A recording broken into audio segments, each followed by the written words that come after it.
ওদেরকে পুলিশে ধরে দিয়ে আমরা ভীষণ ভুল করেছি। কি করব বল, ভয় আব্বার সামনে বলতেও পারলাম না আমি আগুনকে ভালোবাসি। কে?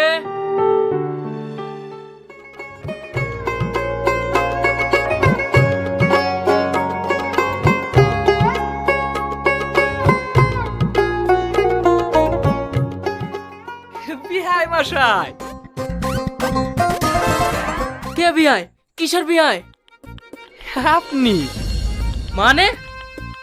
আমার দুই ছেলে আপনার দুই মেয়েকে ভীষণ ভালোবাসে, তাই ওদেরকে আজকে আমি বিয়ে দিতে এসেছি।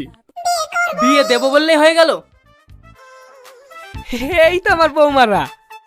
আমার মেয়ে না আপনার ছেলেদের ভালোবাসে না? বলতো মা, ওদের ভালোবাসিস না? হ্যাঁ আব্বা, আমার কথা ঠিক হলো? আমরা ওদের ভালোবাসি।